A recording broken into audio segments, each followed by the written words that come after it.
This is Brian Howes, and you're listening to the Nothing Shocking podcast. Let's go!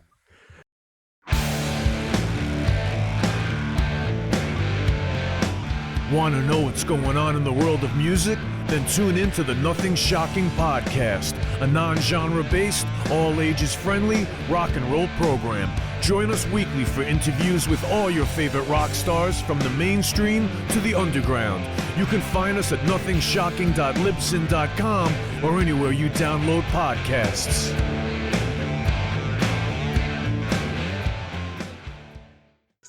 We're putting the band back together. The numbers all go to 11. I'm talking about bands that rock. Led Zeppelin. What about Sabbath? AC/DC. Motorhead. Does that mean it's louder? Is it any louder? Well, it's one louder, isn't it? We're not worthy! We're not worthy! Why don't you just make 10 louder and make 10 be the top number and make that a little louder? These go to 11. I get up off the ground and raise my head. Days like this, think I should be dead. One for Satan, two for me. Let's cheat the devil, it's fun, don't you agree? Welcome to the Nothing Shocking podcast. I'm your co-host, Jeff Untied, and with me in Dog Bowl Studios is Coach Nez. You can find the Nothing Shocking podcast on Libsyn or any podcatchers. Like our Facebook page or follow us on X at No Shock Pod. You can also find the Nothing Shocking podcast on Rock Rage Radio every Sunday morning at 7 a.m. Central Time. Our sponsor is Ragged Records, located in downtown Rock Island, Illinois, and downtown Davenport, Iowa. We'd like to thank the Hong Kong Sleepover for allowing us to use their music for our intro and bumper ending. Tonight's guest is Brian Howes, a songwriter and producer. Yeah, and musician himself. He's currently working with Austin Winkler, formerly of Hinder, Air Supply, Men Without Hats, and many more, correct? Yeah, he's got quite a few projects coming down the line. Man, this is an exciting interview. Let's get right to it. All right, good night. Good night.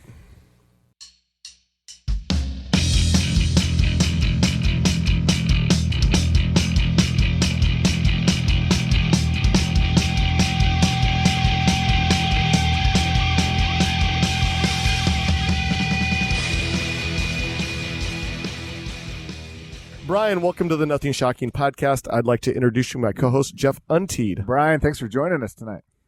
No, it's great, guys. I'm glad to be here, man. Oh, we're so excited. So here we go. You are an extremely busy producer / songwriter with many sticks in the fire.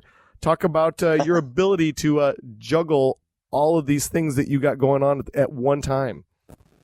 Yeah, it's pretty crazy. I just love music so much, and I've always been one of those guys that's been, I was into punk, I was into 80s rock, I was into new wave, I was into industrial, I love country music. I just kind of love it all. And, I started out as an artist and a guitar player and then a singer.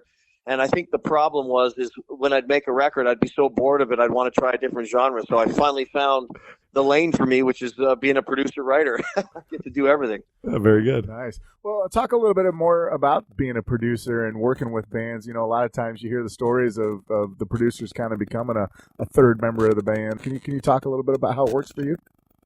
Oh, yeah, absolutely. So with me, I've never really had a job in my life. I've always been in bands since I was 14 years old. I started out playing in cover bands and stuff like that. So I've always been part of a band. And when I work with bands, I kind of just fit right in because that's who I am at heart. I'm just one of the guys. And it's always nice being the fifth Beatle in the room, too, because the guys feel comfortable and we just kind of write from the heart and that kind of stuff. So it's all about making the artist feel comfortable, and especially the singer. And I'm a guitar player and a singer, so I kind of know what's in their heads, and I know what they want, and I get the atmosphere just right for them to deliver the right vocals and stuff like that. So it's always, I think, a big asset that I spent my whole life on the road, playing in bands and touring the world, actually. It's been pretty awesome. Oh, that is so cool. Talk a little bit more about wearing the songwriter hat opposed to wearing the producer hat. Is it a hard transition for you to go from one to the other, or is it a natural progression? It's actually really seamless for me, and I only use whatever the band or artist needs. Like I did a Simple Plan record a few years ago that was pretty big, and we had co-written some songs. I did about 3 songs, but there was about 25 songs to pick from, and I actually kicked off my own songs off the record because I thought there was better songs. So I'm all about whatever the best song and best performance is wins, no matter if I write it or I don't write it. And if an artist wants me to write, I can come in and help them out with a chorus melody or some lyrics or whatever. So I guess it's kind of a la carte, whatever the act or artist needs. I kind of, I guess we call it Swiss Army knife it, a little bit. whatever they need, I kind of bring that to the table. Oh, very good. Oh, yeah. Well, we talk to artists all the time, and one of the things I like to hear about is when, being a songwriter, and, I've been to shows and performances where they get up there in the middle of a song, and then all of a sudden the crowd takes over, and you see the emotion, and like when they stop singing and the crowd keeps going. But talk about it from a songwriter's perspective of having other people play your songs or a song that you helped write and seeing its success. Oh yeah, I guess my first really big experience with that would be "Lips of an Angel" from Hinder. It was such a big song, and on those records too, I played all the guitars, sang background vocals, played the keys. I had a lot to do with the music part of it too. So it's pretty cool to see that song blow up and then hear like 40,000 people singing all the lyrics, and it was a pretty cool moment. It's I'm not gonna lie, it's pretty awesome. As a songwriter, we've talked to so many artists over the years that have songs that are unreleased in their vault, or they don't keep any of the songs that they don't use. But for you as a songwriter, is there many songs in the Brian Howe's songwriting vault, or are they all used up? No, I've got some. I've got an unreleased Linkin Park song that I did, and of course Chester passed, and it never came to fruition. But and I have an unreleased Chris Cornell version of "Light On." Mm-hmm. Yeah, so him and I co-wrote "Light On," and it was going to be for Soundgarden. They were going to finally get back together, and that was going to be one of their songs, and that was going to be involved in the record and stuff. And then it ended up. David Cook ended up using it as his first single when he came off American Idol, but I have the version of Chris singing it, and it's absolutely mind-blowingly magic. And I'm trying now to get it released because I want to. The world needs to hear this and how special it is. And but yeah, I've got a bunch of songs that kind of never found the right home. You know what I mean? That I think are really great songs, but they need to find the right home, and I'm always looking, and it'd be nice to get that one out with Chris on it. That would be. Sure. Oh my gosh, sure. Yeah, that'd be amazing. You've touched a lot of genres. You've had rock and roll, and I remember listening to a song yesterday that had kind of a reggae sound to it. I've heard hip hop, country, and talk a little bit about the blend of going back and forth between country and rock and today's country.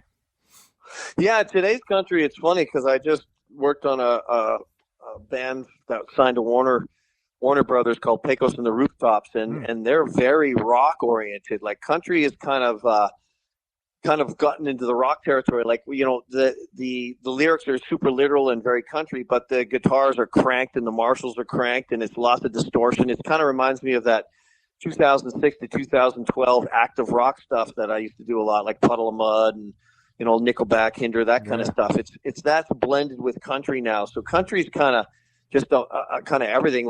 Some of it has hip hop beats, and it's kind of, I think that's what kids are into now, especially with TikTok and TikTok radio and stuff like that. They don't really care about genres. They just like songs and singers. And I think that you're seeing that reflected in today's music. It's like anything goes. And that's kind of the DNA of me anyway, is because I love so many different genres. So I'm kind of loving where everything's going. It's like, oh yeah, I take a hip hop beat, put a banjo in it, and then have a big Marshall stack on top. It's like pretty awesome. That's a fascinating topic that you bring up. Is for years and years and years, we've seen this rock and roll snobbery of fan. Yeah. You can only like this band, but you can't like that band. You can only like this genre, and you can't like that genre. Do you feel as though into today's modern music industry that maybe that rock and roll snobbery thing is not as prevalent as it once was? I do think that. I think there's I agree with you 100%. I don't think people care, and I think it comes from kids. Like the kids just don't care about that kind of stuff. There's not those stigmas.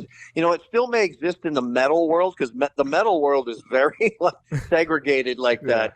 It's like, oh, that's not black metal enough for me, or that's not math metal enough for me. There's not enough notes in your guitar solo, or you know what I mean? One of those kind of things. But it's, I think it is. I think it's like the Wild West now. It's like people just are into great music. Music's never been bigger and more consumed now. So you have to really, really dig deep and come up with amazing songs and get great performances, especially from the singer. To compete now because there's so many talented people out there and so many great writers. I guess this is kind of off the beaten path here for you, musician, songwriter, producer. I guess out of all those titles, which one comes first for you? The songwriting, the musicianship, or the producing? Where do you feel like your number one spot is, I guess, maybe in your career right now?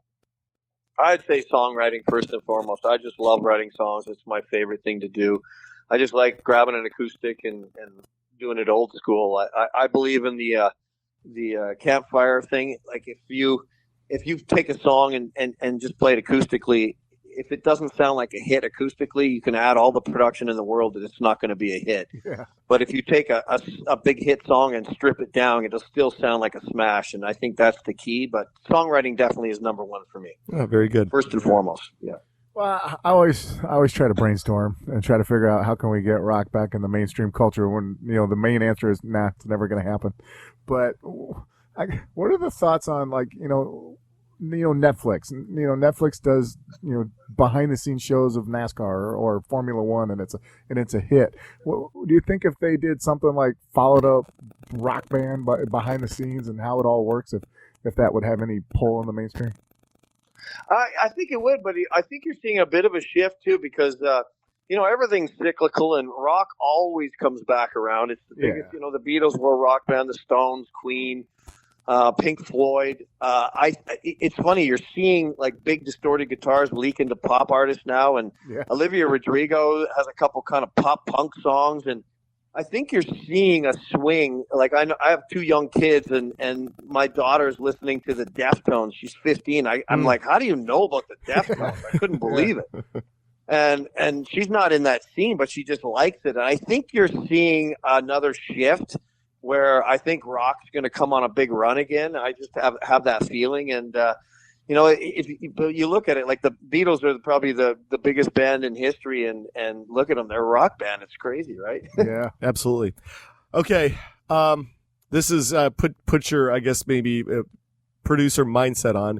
I guess we're seeing, with technology and so advanced now that we're having people, obviously they're releasing music, they're recording it in their home, they're producing it in their home, and they're not necessarily musicians. They're releasing this stuff just through pushing buttons on a computer.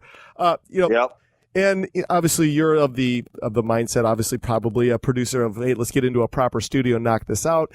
But in this day and age of people making music that are not necessarily musicians or artists of any capacity, I guess, is it good for the music industry? Well, I'm kind of conflicted on that because, I did it old school. I came up the old school way, paid my dues on the road, all that kind of stuff, learn how to do it, band by band, song by song. And now the technology's so good, a lot of people just drag and drop loops that are already pre-made by people and throw it together and push a button. But I agree with you. I don't think that stuff will stand the test of time, though. That's the thing. Like a lot of my skillet songs and stuff that I call it, I bleed for. I'm going deep. I'm trying different things. Those songs keep streaming, and the streaming has gone up and up and up in those songs. And I believe the stuff that is done properly with the right heart in it, I don't think that's one thing they can't capture with computers and stuff is heart and vibe and soul. And I think you have that when you dig deep on stuff like that. And the proof's in the pudding. Will it still stream 10 years later? Like, it's crazy. I just found out yesterday that Skillet has sold 17.5 million records worldwide for a Christian rock band.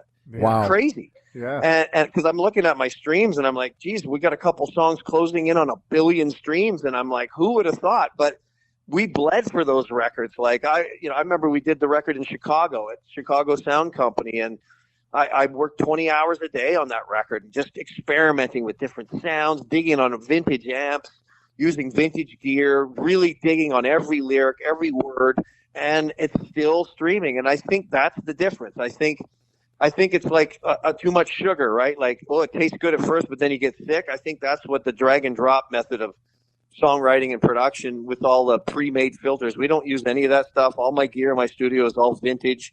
It's all from Little Mountain, from Bruce Fairbairn and Bob Rock. I bought a bunch of their stuff. So it's all from the 50s, 60s, 70s, and you can tell. And it seems to stand the test of time, the songs that are done like that. Oh, fantastic. Yeah. I wanted to take it back to your early days, just a little bit about where you came from. And I know you were in a band, Young Gun, and then, how did you get started? I grew up on Vancouver Island in a town called Courtenay, British Columbia, and I just started playing in bands. And we were in an 80s butt rock band, but we were just a little too young, so we kind of missed the heyday. But that's basically how I learned to play guitar. We were a cover band, and I would go on the road and play hit songs like Queensryche and Journey and stuff. And we had a great singer. And the good thing about playing 4 sets a night for 7 days a week for 9 years was I learned what made a hit song, just playing those hits over and over, and slowly got into songwriting, and then kind of just cracked the code on it. Just got to work and studied everything. But from there, I remember Young Gun. We did a showcase in LA for I think Capitol Records, and it was 1989, so it was kind of the end of the 80s.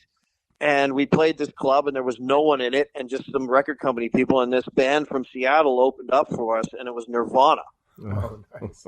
And there was no one there, and they had the girl drummer from Luscious Jackson and stuff. And I remember seeing them, and it completely blew my mind. And then when I got home, I shaved my head, quit the band, and got into the punk culture. And that's when I started my band DDT. Yeah.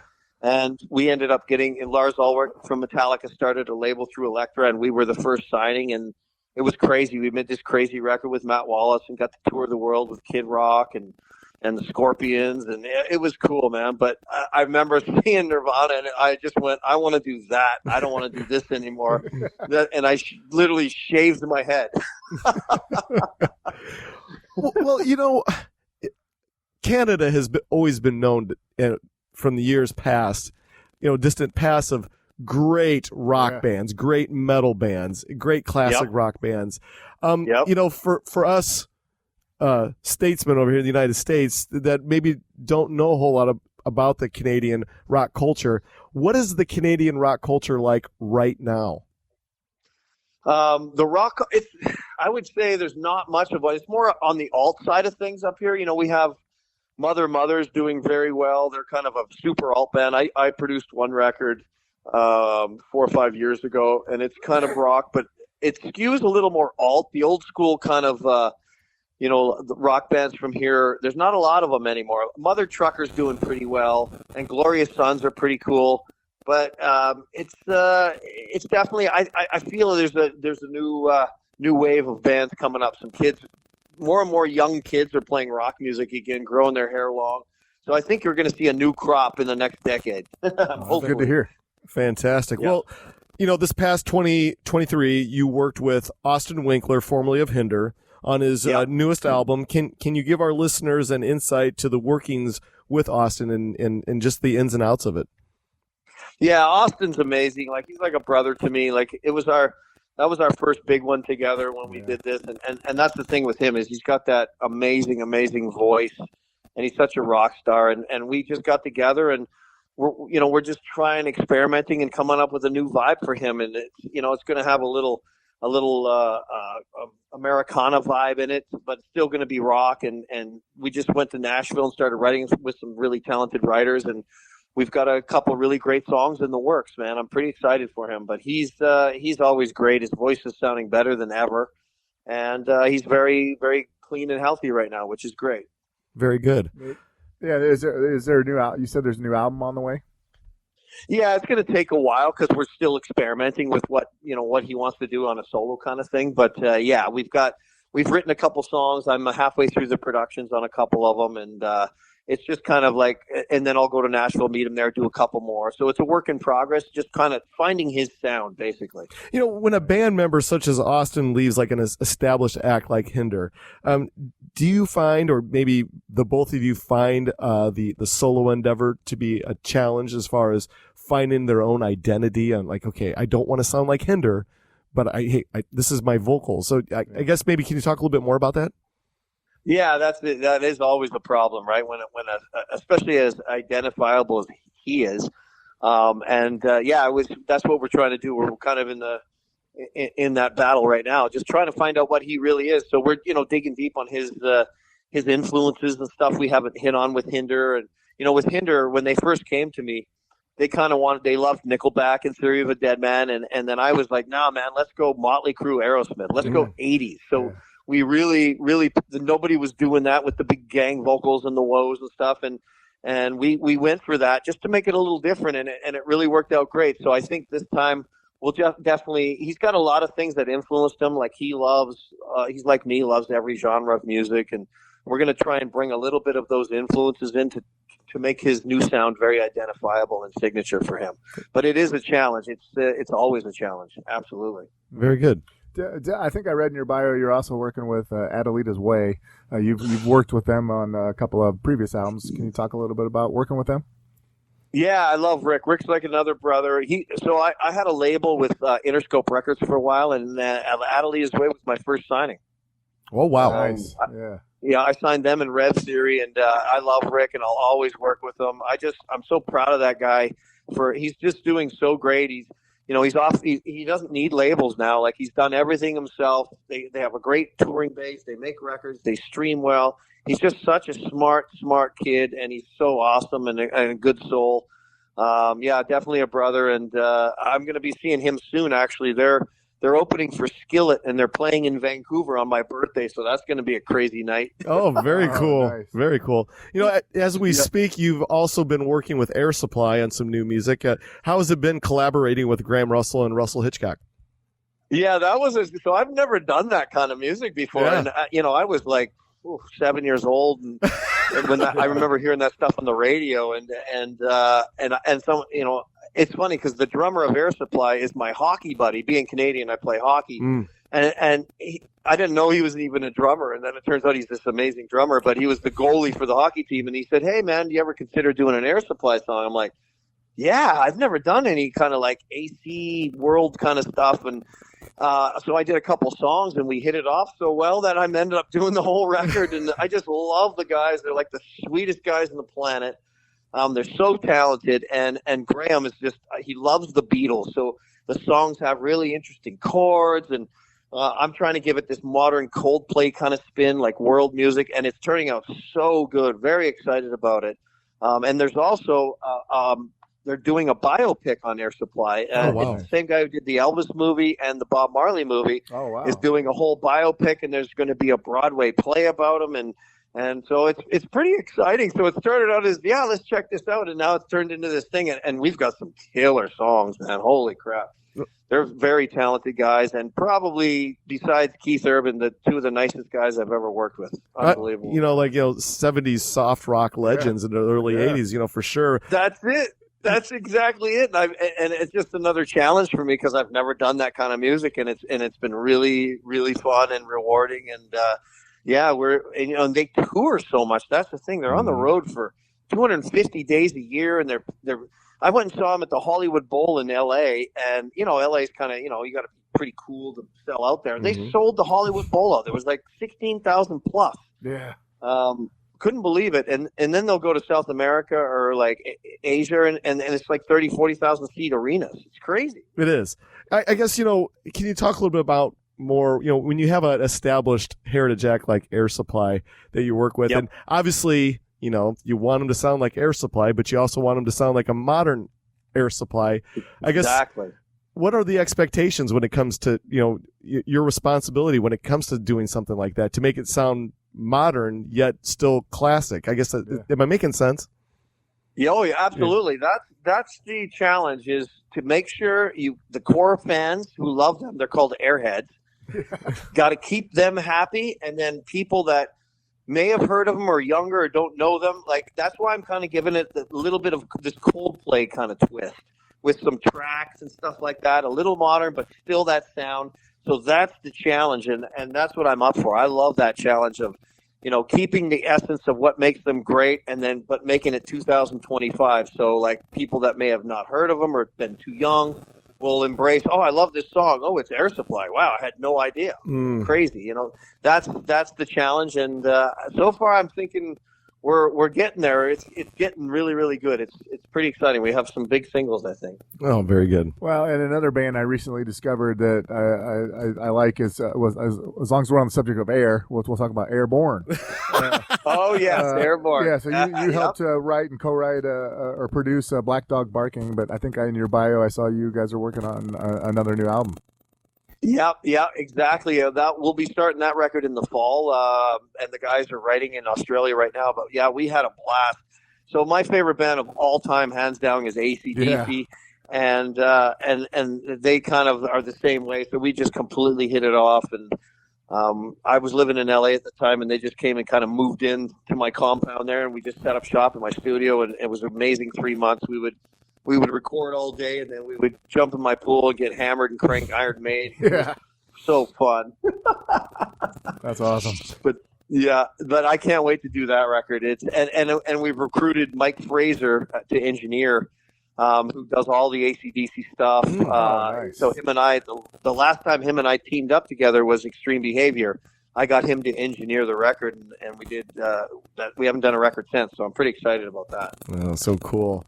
Well, let's talk a little bit about your accolades. Yeah. You won a Grammy Award for King and Country for Christian Rock Album of the Year back in 2015.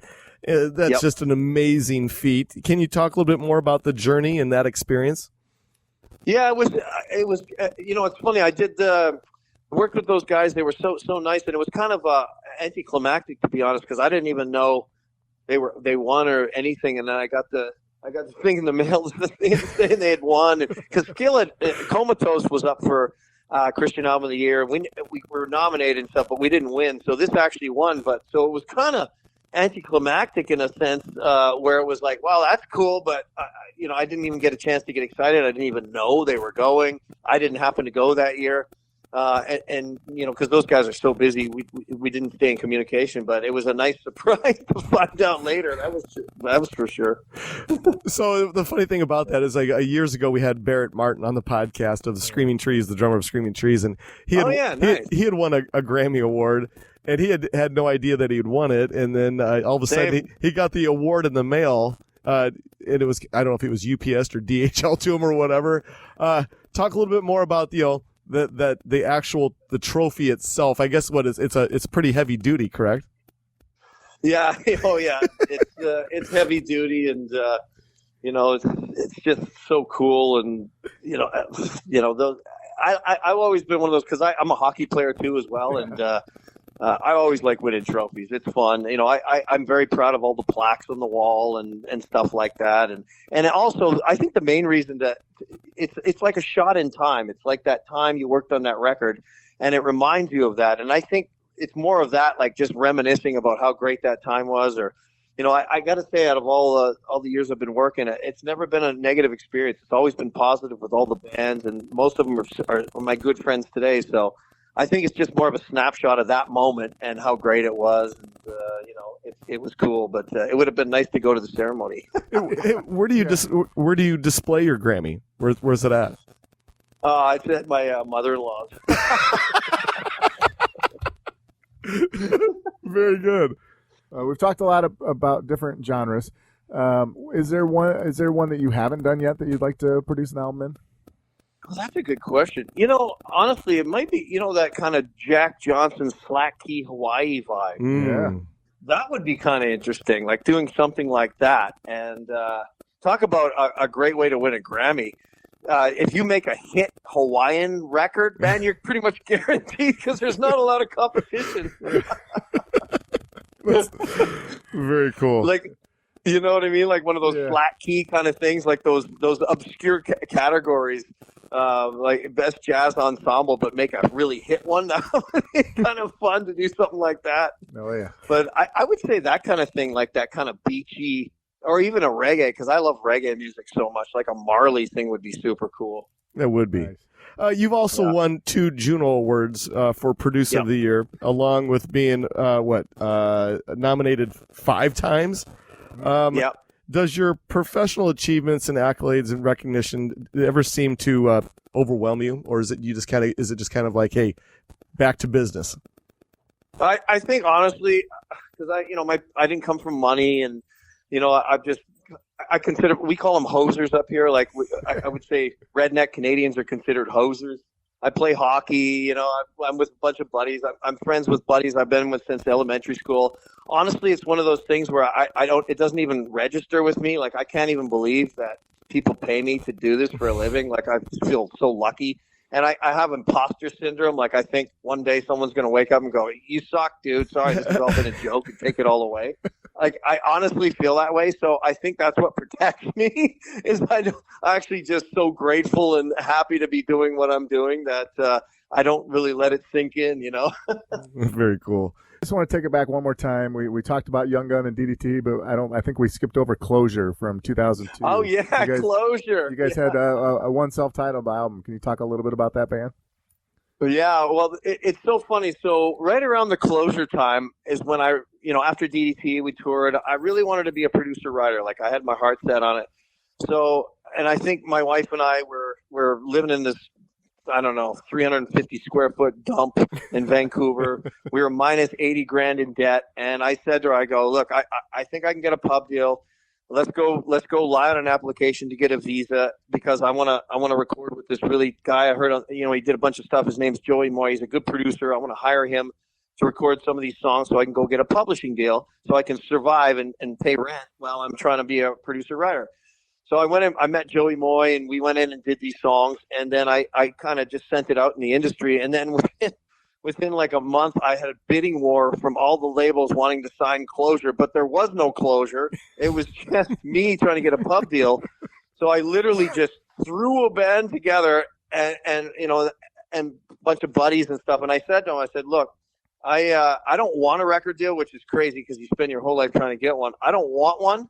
But what I'm going to do is we're going to go sign with whoever gives us the most money. I'm going to split it evenly with you guys. We're going to go out and do a little bit of a tour, and then I'm going to quit and become a producer. and we ended up signing with TVT. They gave us a huge advance. We had a blast making the record.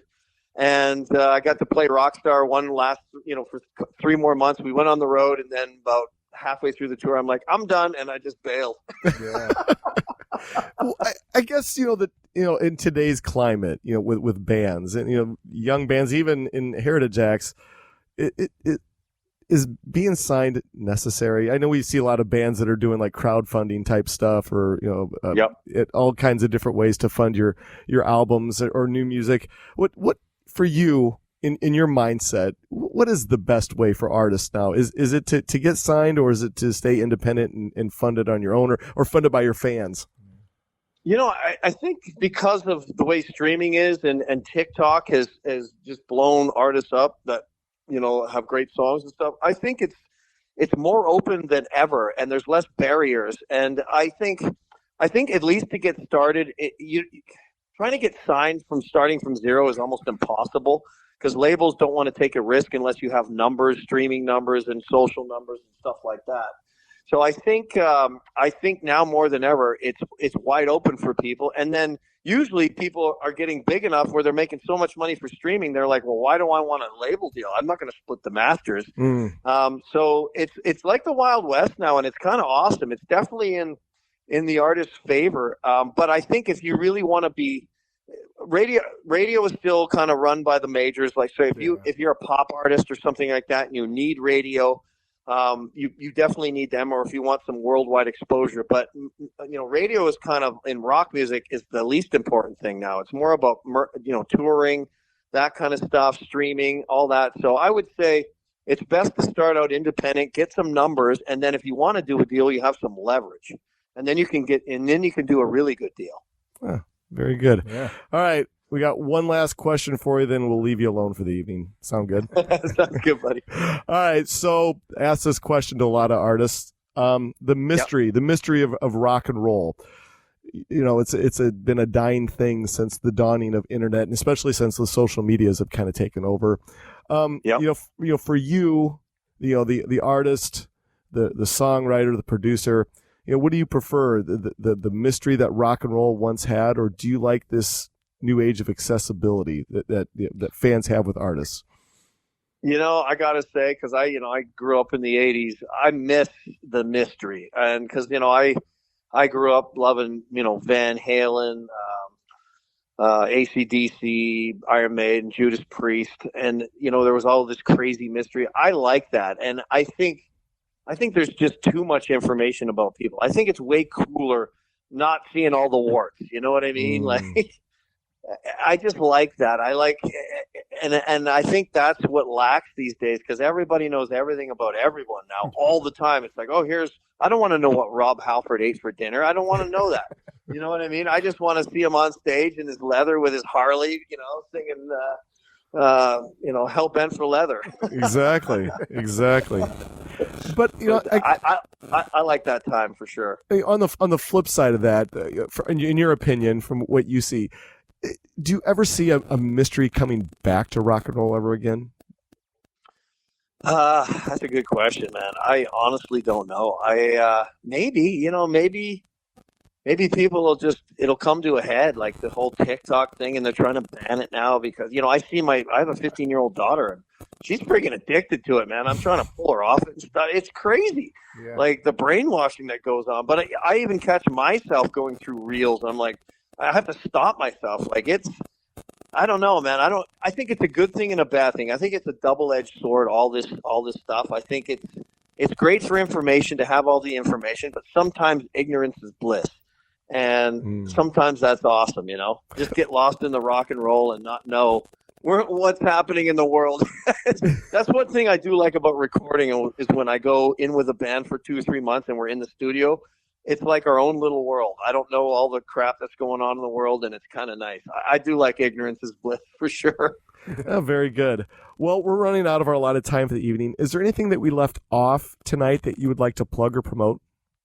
I just finished Men Without Hats, 2 singles, and it's crazy, man. He's so talented, Ivan, and we've got some really cool 80s new wave with a little twist coming out, and also a rock band that I've been developing called Quadra Sound. It's, if you imagine Zeppelin with Chris Cornell singing, that's what we got here. Oh, so cool. Awesome.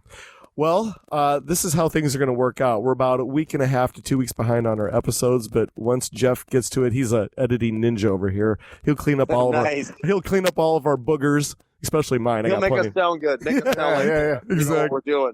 Exactly. So that's how it'll work out, about 2 weeks, and then I'll email you the link, and please share it wherever you possibly can. Does that sound good? That sounds great, man. Great to talk to you guys. Brian, thank you so much. Yeah, it was an honor. It was an honor, man. We appreciate it. Oh, it's great to talk to you guys, man. Sounds good, guys. Thank you. I'll be in touch in about 2 weeks. Sound good? Sound good. Take care, man. All right, have a good one. Bye-bye. Bye.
and pays their bills instead. Hide in the spotlights, fight the grip of death.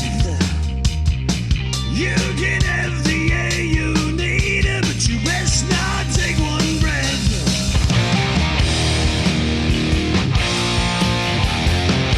Hey.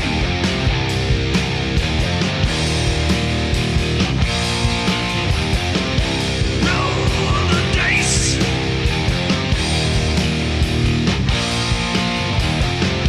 Take your chances.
Says their last goodbyes. Move to the sunshine. Fight the grip of nights. If they ever take from you, then you plug out both their eyes.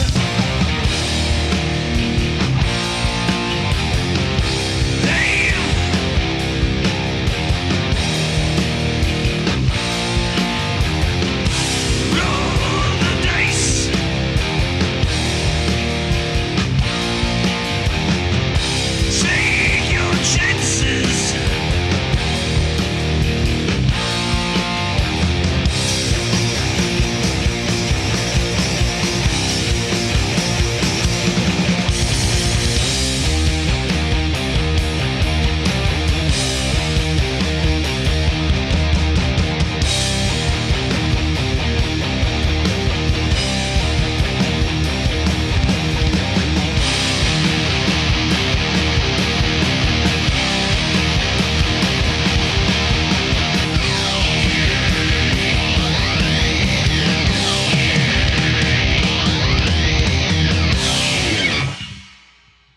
Welcome to the night.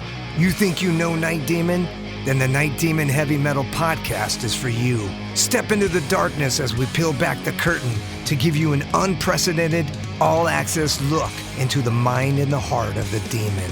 We're talking band history, song analysis, studio anecdotes, stories from the road. It's everything a diehard Night Demon fan could want and more. This is the only place to learn the inside scoop, the deep dive trivia, the untold tales from the band members themselves and those closest to the Night Demon story. Need more?